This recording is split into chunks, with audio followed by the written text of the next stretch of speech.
Olá pessoal, boa tarde, bem-vindos ao CEPROSAN. A gente vai dar continuidade às nossas atividades, nosso seminário sobre promoção à saúde da mulher. E a gente vai ter agora o tema Mulheres e Sobrecarga de Cuidado com a professora doutora Aline Saraiva Nagashima. Se eu falei errado, professora, me corrija. A professora doutora, ela é da Universidade Federal de Campina Grande.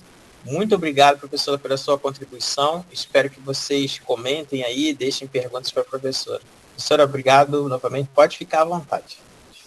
Muito obrigada, professor Jorge. Agradeço desde já o convite para participar desse evento. Então, como já foi apresentado, me chamo Aline. Sou professora do curso de enfermagem da Universidade Federal de Campina Grande e eu trabalho muito com as temáticas de gênero, saúde mental e práticas integrativas.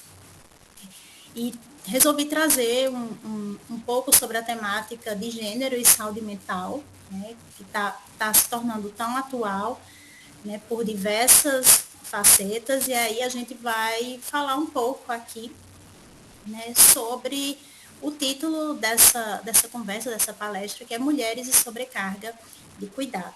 Tá? Então, antes, né, de adentrar mesmo no tema sobre sobrecarga, é importante que a gente se faça a pergunta de por que o cuidado está sendo uma sobrecarga para as mulheres. Né? E aí, é necessário trazer um resgate sobre de que cuidado nós estamos falando, né, sobre a divisão social e sexual do trabalho, sobre o trabalho doméstico e reprodutivo, né, e sobre a exaustão das mulheres. E aí já trazendo também, né, a questão da exaustão das mulheres, né, por que não da mulher? Porque quando falamos sobre mulheres, entendemos que existe uma diversidade de mulheres, né? Seja aí pelos atravessamentos de raça, de etnia, né? De orientação sexual, de idade, enfim, de região. E aí, mulheres no plural vem nesse sentido também. Então, começando, né, por esse resgate, a gente traz uma teorização, né, de que o cuidado ele vem de um aspecto ontológico, né, e ele vai se transformando ao longo do tempo também para um aspecto laboral, de trabalho. Tá? Inicialmente, o cuidado era visto como uma... Ai, me perdoe. Era visto como uma necessidade, tá, universal do ser humano, de ser e estar no mundo junto com outra pessoa, né? Ser e estar com outro e ser e estar no mundo. Então, vai aí a interação entre dois ou mais sujeitos, visando o alívio do sofrimento. Tá? O cuidado em si, ele já vem no movimento de Foucault, né, como um movimento de manutenção e transformação dos indivíduos de ocupar-se consigo mesmo. E a partir dessa concepção Foucaultiana, a busca pelo cuidado de si, ela vai se configurar, então, né, como um labor, porque a pessoa, para cuidar de si, ela vai procurar meios, né, locais ou profissões ou profissionais para que façam esse cuidado. Né? E a medicina, nesse momento, ela tem o cuidado, né, ela se detém do cuidado e acaba, então, como um grande suporte aí, tanto na produção de cuidados, mas também trazer esse cuidado como meio de domesticação dos corpos.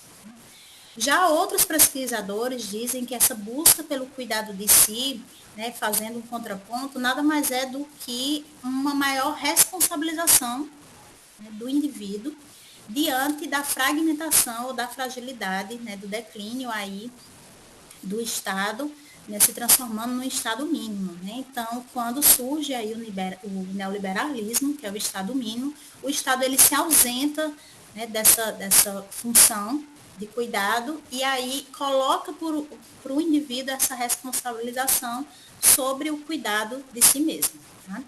Essa mudança, né, no cuidado, nesse sentido social, de sair, né, de responsabilidade do Estado e ir para uma responsabilidade individual, vai influenciar diretamente Sobre o trabalho feminino, a gente vai ver um pouco disso, tá? A seguir.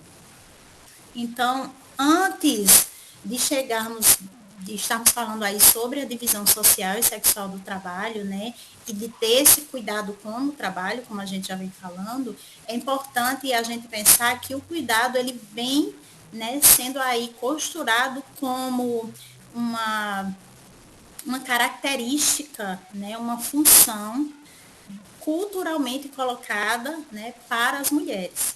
Então, é importante dizer que o cuidado, ele fez parte e ainda faz parte culturalmente e socialmente, né, de um papel que vem sendo desempenhado pelas mulheres, pelos vários tipos de mulheres, né? Mas, e não é uma coisa que surgiu atual, né, dos últimos anos para cá, né? Desde o início dos tempos, né, a mulher ela está associada aí ao cuidado, principalmente ao cuidado em virtude do casamento, cuidado com o marido, com a casa, e aí a seguir o cuidado da maternidade, que seria o cuidado dos filhos, né? E também tem a maternagem, que não seria o cuidado dos filhos, mas o cuidado de quem ela está próximo, né? Dos idosos, de sobrinhos, de vizinhos, né? E nós mulheres, nós somos socializadas, né, desde o início dos tempos, a exercer esse cuidado. Né? Tanto há anos, né, há séculos atrás, como até hoje. Né? Tanto é que hoje, quando está muito na moda, né, a questão vamos fazer um chá revelação para saber se a mulher está esperando um menino ou menino.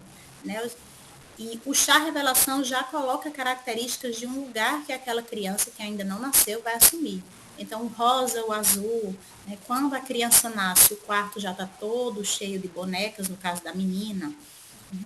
E quando, né, a menina ela cresce com os brinquedos, né, que é panelinha, que remete ao cuidado do lar, é outra boneca, né, que vai incentivar aí a questão da maternidade. Então, até hoje, nós somos socializadas, né, dentro dessa perspectiva, né, de cuidado de casa, do marido e dos filhos.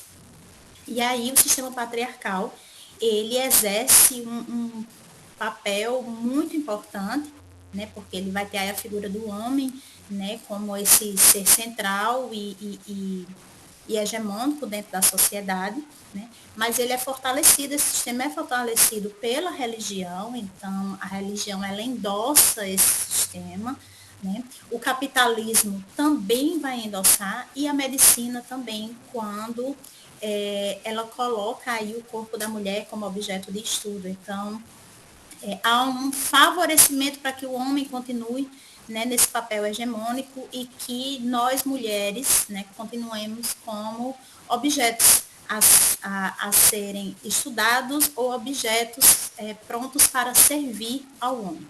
Né? Então, essa objetificação das mulheres, é feita com base no sentido de nos ver enquanto propriedade, seja do pai, do irmão, do marido, né?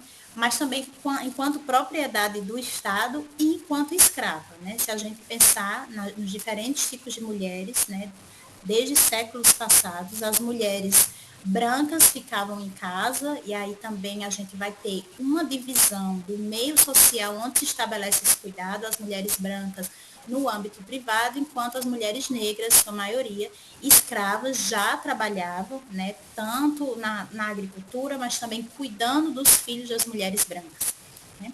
Então, toda essa questão, essas relações entre homens e mulheres, né, entre mulheres e mulheres também, elas são relações de poder que nos vão colocar em um lugar dentro da sociedade e dizer, né, quem vai ter mais chance até acesso a políticas públicas, quem vai ter menos chance, quem vai ser mais vulnerável, quem vai ser menos vulnerável. Tá? Esses papéis e essas relações de poder ainda existem, né? Lógico que com outras configurações hoje em dia, né? Mas essas relações de poder se mantêm, né? E elas são desiguais. Tá? Então, os homens, eles detêm, né, uma relação de poder, uma relação hierárquica muito maior do que nós mulheres. A divisão social e sexual do trabalho, então, ela vai surgir aí, né, com o advento da industrialização, onde as mulheres elas deixam o ambiente privado da casa delas, né, para trabalharem fora de casa, para trabalharem no ambiente público. Né? E aí existe, então, alguns princípios na organização desse sistema de trabalho baseado na divisão sexual, que é quais são os trabalhos masculinos e femininos. Então, a sociedade ela vai separar aí quais são os trabalhos que as mulheres podem fazer, que os homens podem fazer, tá? E ao nível hierárquico de qual trabalho vale mais. Né? Essa questão de hierarquização do trabalho, ela vai ser muito importante para a gente compreender hoje o que a gente chama de trabalho invisível, né, de economia de cuidados, que é o trabalho doméstico e o trabalho reprodutivo. Né? Pela forma, como eu já falei, invisível, a gente já imagina que é um trabalho não visto. O que não é visto, né, ele não é valorizado. Tá? Então, nos anos 70, começa a ter uma crise, né, nos modos de produção trabalhista, e aí chega o neoliberalismo, né, com essa proposta do Estado mínimo. O Estado, como eu já disse, vai se ausentar e vai ter uma desregulamentação de todos os direitos trabalhistas, incluindo aí, lógico, né, os direitos das mulheres que já trabalhavam nas indústrias. E aí vai ter também uma desmontagem no setor produtivo e estatal. Isso vai afetar diretamente o funcionamento, né, do sistema de trabalho, principalmente os trabalhos que são ocupados por mulheres. Tá? Isso vai enfatizar ainda mais a desigualdade entre os trabalhos de homens e mulheres. É importante salientar também que logo quando as mulheres elas entraram, né, nesse âmbito público do trabalho, né, nas indústrias, elas eram extremamente negligenciadas, elas não tinham direitos, elas trabalhavam exaustivamente várias horas e recebiam muito menos do que os homens. E aí vai haver, né, com toda essa mudança política, econômica e social, vai haver uma fragmentação do trabalho, que a gente ainda hoje está colhendo os frutos dessa fragmentação. Então, quem é que vai estar no topo, né, da pirâmide aí dos modos de produção do trabalho, de como se configura o trabalho hoje em dia? Vai ser aquelas pessoas que vão ter mais acesso à educação, lógico, e vão possuir aí trabalhos ultra qualificados, principalmente as pessoas que estão na área de tecnologia da informação e da comunicação, né, que hoje são as pessoas que ganham melhor, né, e que estão aí desenvolvendo um trabalho de futuro, né. No meio dessa pirâmide, nós vamos ter aí um grupo híbrido, que são as pessoas que trabalhavam antigamente com trabalhos ultra qualificados, mas com a modernidade os trabalhos eles vão deixando de ser ultra qualificados, vão ficando obsoletos, e eles estão aí numa área de transferência. E na base da pirâmide a gente vai ter aquelas pessoas, né, que estão aí no trabalho precarizado, né, no desemprego. E geralmente quem está nessa base do trabalho precarizado e do desemprego são as mulheres. E aí, por que as mulheres? A gente vai falar um pouco. Por que é tão difícil as mulheres chegarem no topo da pirâmide, né, nessa divisão social e sexual do trabalho? Por que as mulheres não estão no topo? Ou por que é difícil elas chegarem no topo e permanecer no topo? Né? Existe aí, que a gente vai falar adiante, trabalhos invisíveis que essa mulher faz, que não está nesse ambiente público, mas está no ambiente privado, e que ela vai precisar conciliar com o ambiente público. Tá? Mas aí nessa base de precarização e desemprego, né, onde a maioria das pessoas que vai estar nessa base são as mulheres, e aí principalmente as mulheres negras, né, vai haver um aprofundamento da divisão sexual do trabalho. Então, vai haver uma maior incorporação das mulheres nessa base da pirâmide, né, no emprego precarizado, né, no emprego informal. Tá? E aí, novamente, né, o Estado ele coloca essa função, né, de cuidado para as famílias, né, e lembrando que as famílias elas são sustentadas pelo modelo patriarcal. Tá? Então, se as famílias elas são sustentadas pelo modelo patriarcal e elas são regadas aí com base no conservadorismo, né, proveniente muitas vezes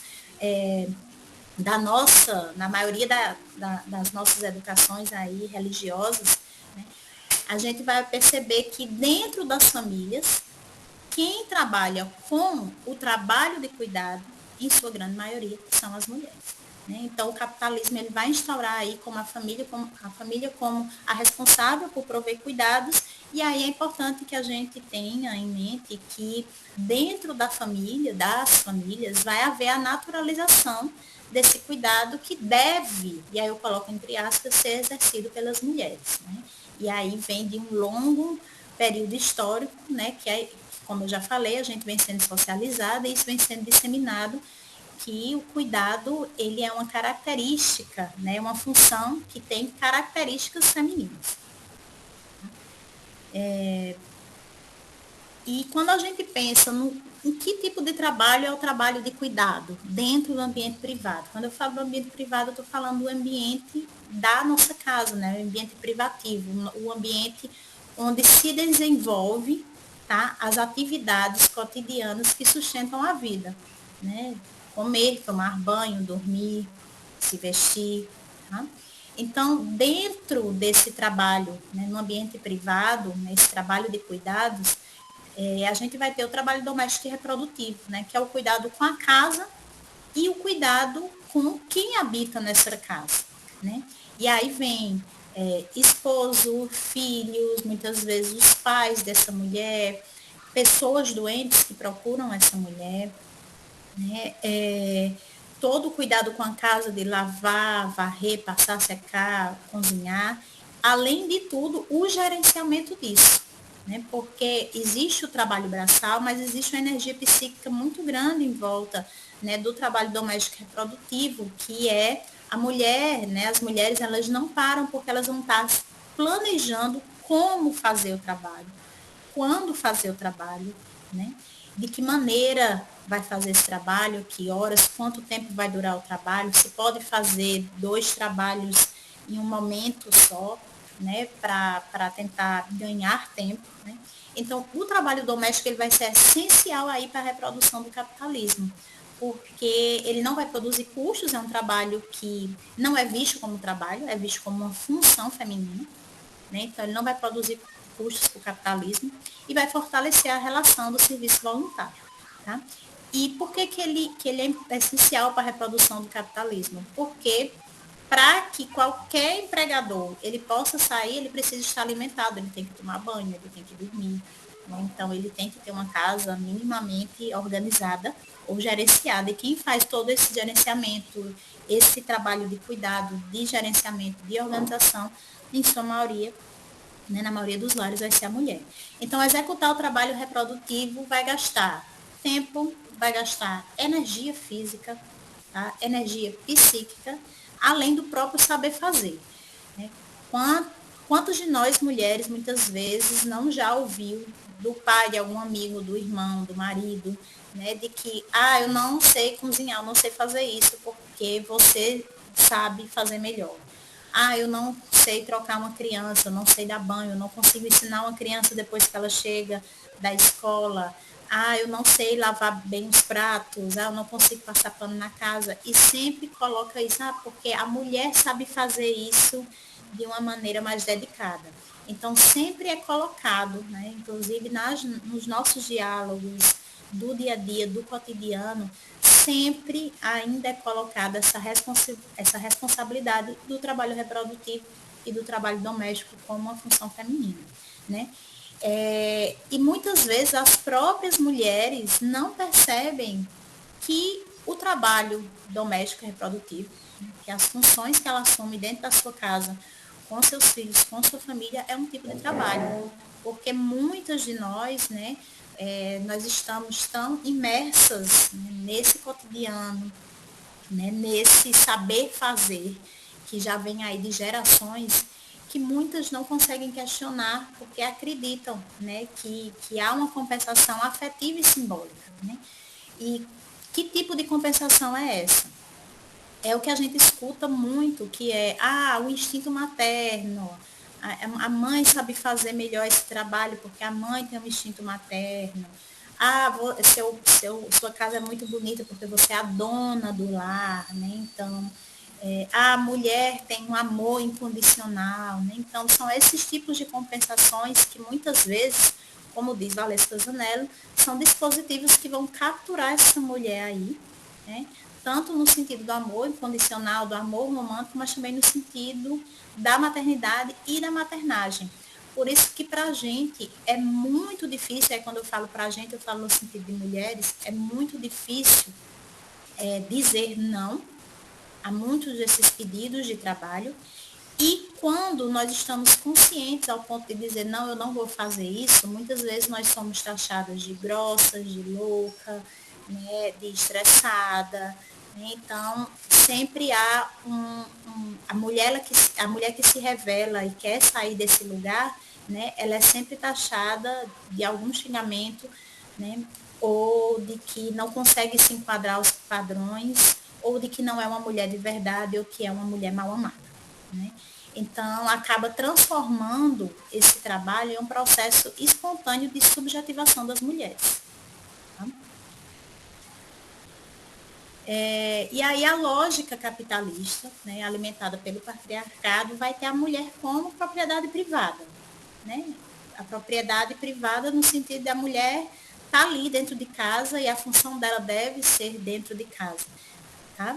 E aí a gente pode pensar que se todas as mulheres parassem de fazer o trabalho doméstico e o trabalho reprodutivo, será que os outros trabalhos no ambiente público, eles conseguiriam continuar funcionando sem esse trabalho de base? Tá? Então, as mulheres, elas vão ser vistas aí como alguém que está ali para servir, na disposição do outro. Tá? Então, somos socializadas para sermos subservientes, né? Termos o casamento e a maternidade como um ideal romântico e amarem, né, os homens acima de nós mesmos. Né? Valesca Zanello já traz isso muito bem no livro dela. Né? A Raquel Gouveia Passos também traz isso. Né? Então, nós somos socializadas, né? E por isso que é tão difícil, né, a mulher ela conseguir sair, né, desse local que nos submergiram, né, da gente conseguir sair, nadar contra a corrente, porque é todo um sistema, mas é possível, tá? Então, além desse trabalho intermitente, porque o trabalho de casa, o trabalho doméstico e o trabalho reprodutivo, ele não para. Né? A partir do momento que nós acordamos, nós temos café para fazer, louça para lavar, roupa para lavar, organizar uma casa, fora, né, as mulheres que trabalham fora. Tá? Então, além desse trabalho intermitente, as mulheres vão se manter num processo constante de atenção e vigília para atividades no âmbito privado. Então, quando nós mulheres estamos na cozinha, a gente está pensando, poxa, o que eu vou fazer para a janta? Eu ainda tenho que lavar esse banheiro, mas eu tenho que ensinar meu filho que ele chegou da escola com atividade, ele não vai saber fazer atividade só, mas eu tenho que estar com a roupa lavada, porque amanhã de manhã eu vou sair, eu tenho um trabalho. Então, nossa mente, ela não para, tá? Isso demanda muito gasto, isso demanda uma sobrecarga, que no final do dia nós estamos exaustos. Okay? E isso eu estou falando, né? Apenas do trabalho doméstico. É importante lembrar que a maioria das mulheres hoje, né, elas estão unindo, né, ou aumentando, adicionando, né, o trabalho doméstico, mas também existe uma adição do trabalho no âmbito público, que é o trabalho fora de casa. Tá? E aí é o que a Nolas fala desse trabalho fora de casa, né? O que existe aí no público e no privado? Se o trabalho doméstico reprodutivo é um trabalho que se estabelece no âmbito privado, né, dentro dos lares, e o trabalho da mulher no ambiente público. Então, Ianolas fala sobre um processo de feminização do trabalho. O que é isso? É um aumento das mulheres do sexo feminino, né, na composição de uma profissão ou de um cargo. E aí há uma transformação qualitativa do valor social desse cargo. Ou seja, quanto mais mulheres dentro de um determinado posto de trabalho, esse posto de trabalho vai ser considerado menos qualificado, com menor prestígio e remuneração, tá? Quais são os trabalhos, né, ou as áreas que hoje detêm mais mulheres? A enfermagem, né, a maioria, de uma maneira majoritária, tanto técnico de enfermagem como enfermagem nível superior, a maioria aí são composta de mulheres. A psicologia, terapia ocupacional, a pedagogia, serviço social, fonoaudiologia, são profissões majoritariamente femininas, né? E aí a Nolas fala que essas profissões majoritariamente femininas são profissões, né, que elas são consideradas menos qualificadas, tá? Ou são profissões que vão ter menos prestígio ou vão ter uma menor remuneração. Né? Então, se a gente compara essas profissões com as profissões de tecnologia da informação, as engenharias, né? Outras profissões que vão ter um público maior masculino, nós vamos ver que há uma diferença salarial, de prestígio, de status entre essas profissões. E dentro das próprias profissões, né, quando os homens entram, por exemplo, na enfermagem, na psicologia, na pedagogia, a gente vai ter aí também uma discrepância entre salários, tá? De homens e mulheres que ocupam o mesmo cargo ou que são formados pela mesma graduação ou que têm postos de trabalho similares, mas vão ter impactos diferentes, tanto na remuneração como também nas relações trabalhistas, tá? Que a gente vai falar um pouco nessa questão da vivência do assédio, tanto sexual como moral, tá? Na questão de nos acharmos muitas vezes impotentes, né, diante de alguma coisa. Por quê? Porque nos é colocado que o homem é mais ágil, que o homem sabe fazer de maneira melhor, que o homem é mais forte. Então, nós ficamos sempre nesse lugar aí, né, de subjugação. E aí, dentro da própria, do próprio trabalho feminino, né, ainda falando dessa questão do público e do privado, é importante a gente pensar que as mulheres que conseguem ter acesso, né, a níveis de educação, quanto maior o nível de escolaridade que essa mulher tem, ela vai ter mais oportunidade, né, de conseguir sair, né, da base da pirâmide e conseguir chegar ao meio, ao topo da pirâmide, tá? Então, as mulheres que elas não têm acesso à educação, né, elas vão se encontrar aí em setores menos privilegiados. E a gente pergunta, quem são essas mulheres? Então, quando dentro da própria, né, das próprias camadas de trabalho, né, das ocupações de trabalho consideradas ocupações femininas, a gente vai ter aí diferentes tipos de ocupações. E a gente pode trazer um exemplo de um hospital, né? Então, quem são as mulheres que ocupam um hospital? A gente pode ter médico, pode ter enfermeiro, pode ter fisioterapeuta, farmacêutica, mas aí quem são essas mulheres que chegam, né, a ter esse acesso à educação ao nível superior? Tá? E quem são as mulheres que ficam nos serviços gerais, nas copas, né, na recepção, né? E a gente pode pensar que as mulheres negras, elas vão ter menos acesso, tá, a um nível de escolaridade mais alto. Então, geralmente, o que vemos?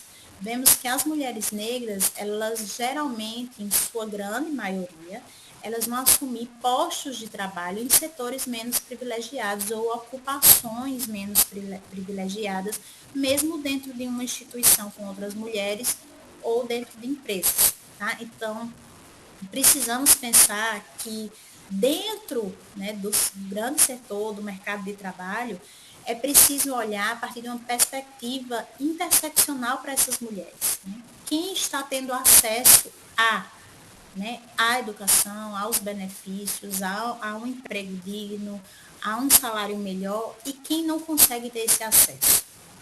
Okay? Essa bipolarização dentro do mercado de trabalho vai aumentar não só a desigualdade entre os sexos, mas a desigualdade entre as próprias mulheres. Então, mais uma vez eu retomo aqui, né, a importância da gente pensar que quando a gente fala de mulheres, né, nós estamos falando de um grupo, né, que ele vai ser diverso, né, e diverso numa perspectiva interseccional, né? Por isso a importância de estarmos atentos para a questão da raça, da etnia, da classe, da idade, porque elas vão trazer recortes diferenciados desse público. Ainda falando dessa bipolarização do trabalho, nós podemos também pensar que as trabalhadoras domésticas, né, quem são as trabalhadoras domésticas, empregadas domésticas ainda hoje na nossa sociedade? Então, qual é o perfil dessas mulheres? A gente sabe que a maioria, né, são mulheres negras e aí vão estar numa idade aí de adulto jovem, tá? E é importante a gente pensar historicamente que se as mulheres negras elas continuam, né, ocupando esses cargos menos privilegiados, há uma herança trabalhista escravocrata aí, que é de que as mulheres negras sempre ocuparam esse lugar, né, de base, né, o último lugar. Tá? E aí, essas mulheres hoje, né, que em sua maioria são negras, elas vão estar na base da economia. Né?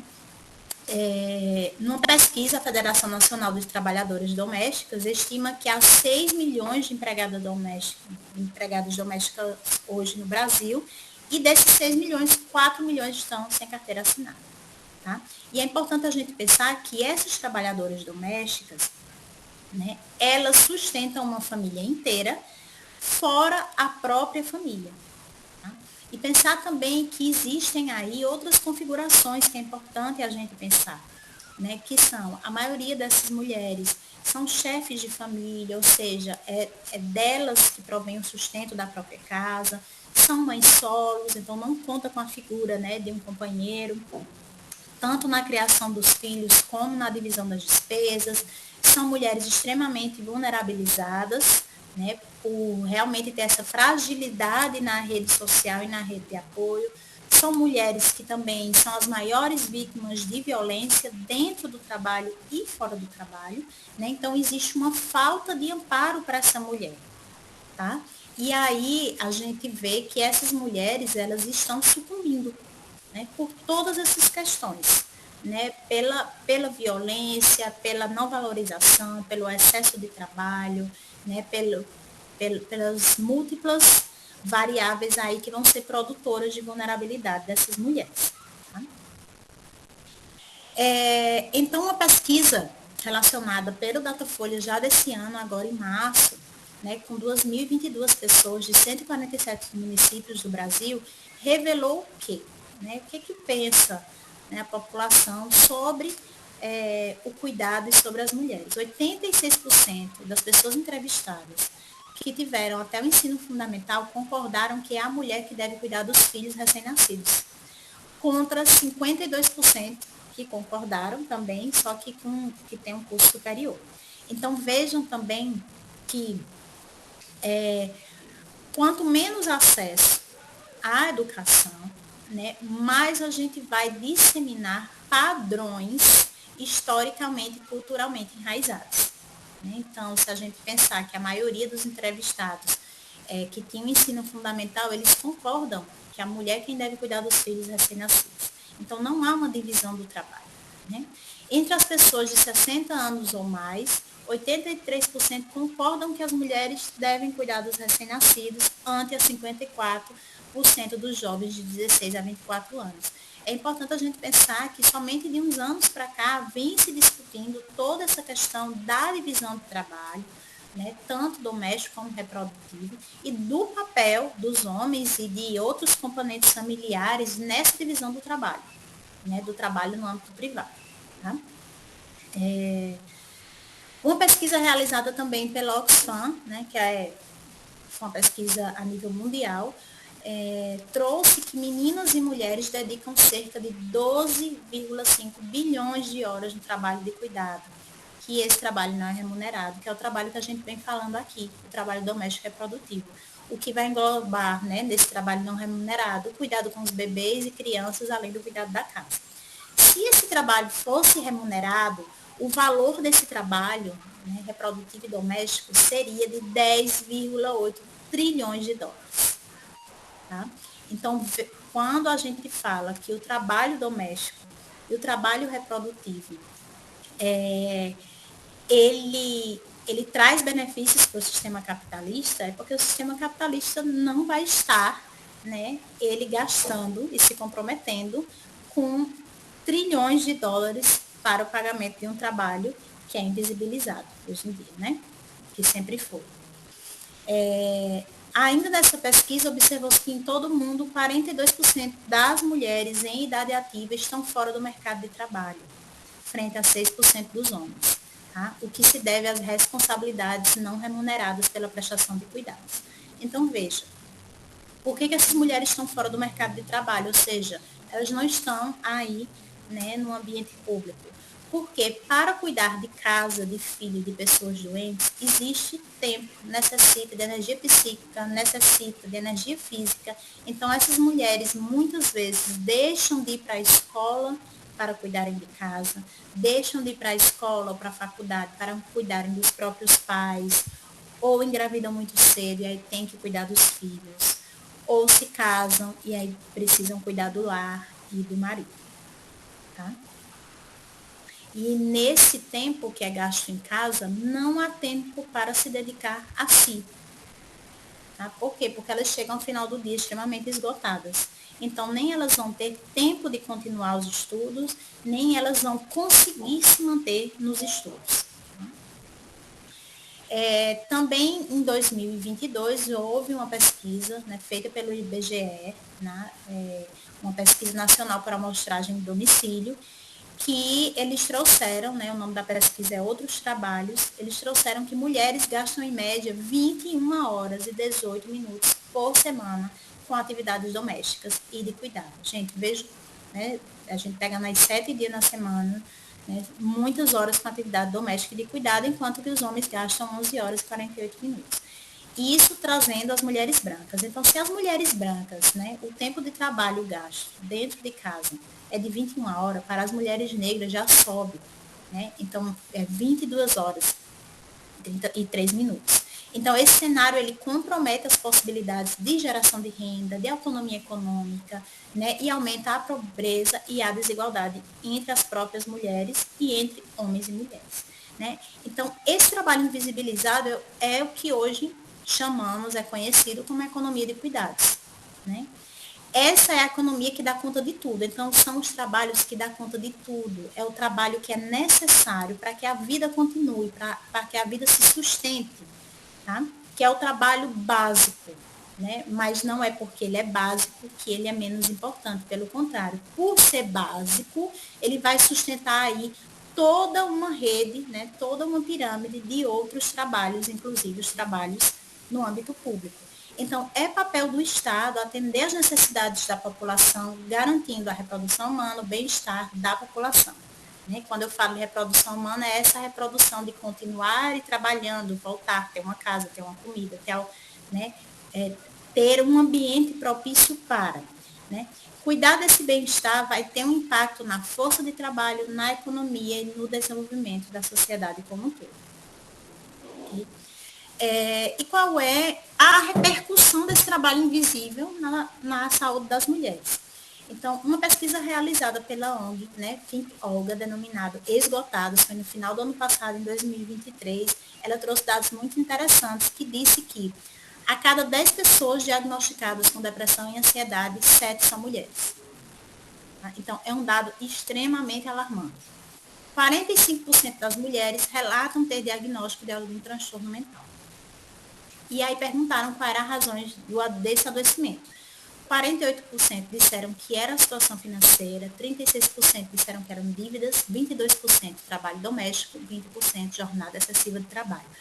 Vejam que o resultado das razões do adoecimento, eles estão interligados. Né? Se eu tenho um trabalho doméstico alto, se eu tenho uma jornada excessiva, porque eu junto o trabalho doméstico reprodutivo com o trabalho fora de casa, né, eu vou estar excessivamente cansada, tá? Se eu não consigo, né, se o trabalho doméstico reprodutivo, ele toma grande parte do tempo, né, essa mulher ela não vai ter como sair, então não vai ter uma economia mais ativa, então são mulheres que geralmente vão ficar endividadas e vão ter problemas financeiros. Okay? O tempo e a energia gastos com o trabalho doméstico e reprodutivo, ele vai repercutir no acesso à educação dessas mulheres, tá? Na qualificação dessas mulheres, caso elas já tenham terminado, né, o nível educacional, né? Esse tempo e energia gasto com esse trabalho invisível também vai impactar no autocuidado das mulheres. Tá? Então, geralmente, as mulheres elas vão levar seus maridos, seus filhos, seus pais, seus sogros, né, para os serviços de saúde, mas dificilmente ela vai ter tempo para ela, né, vai afetar os relacionamentos interpessoais.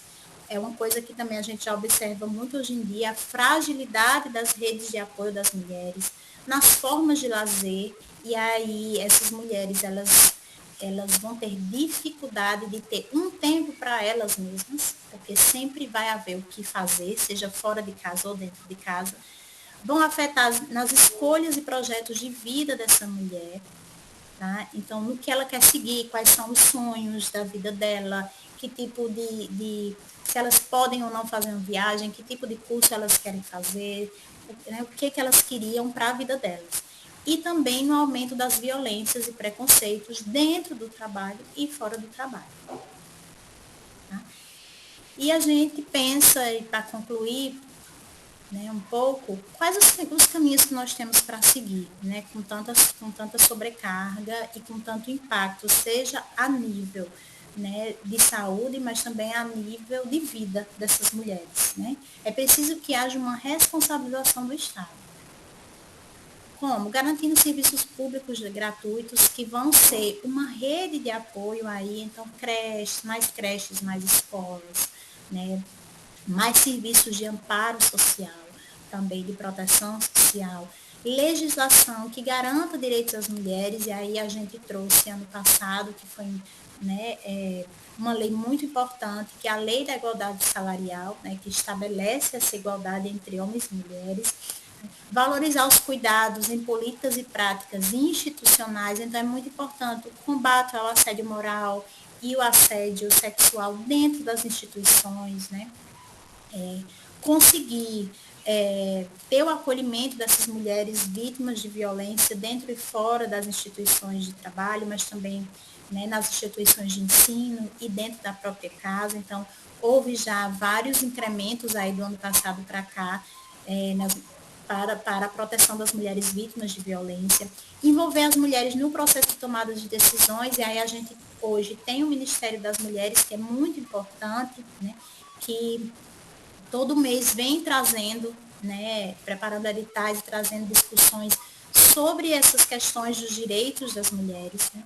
Propostas de reorganização da economia por meio de práticas sustentáveis, né? E redes de cuidados e políticas de transformações estruturais. E aí eu trago a Política Nacional de Cuidados, né, que ela está sendo construída, inclusive no final do ano passado foi feito um formulário, né, e foi disseminado aí pelas redes sociais, nos grupos, enfim, para que outras mulheres pudessem contribuir em que essa política de cuidados, né, ela poderia ajudar, né, a cuidar de quem cuida. Tá? Enfim, gente, pela hora vou terminando por aqui. Eu trago algumas referências que a gente utilizou, que eu utilizei aqui nesse processo. E agradeço desde já, né, a todos vocês. Caso alguém queira fazer alguma pergunta ou comentário, então podem deixar, né, abaixo do vídeo, que aí depois nós vamos estar respondendo. E agradecer novamente ao convite aí do professor Jorge. Um abraço para todos.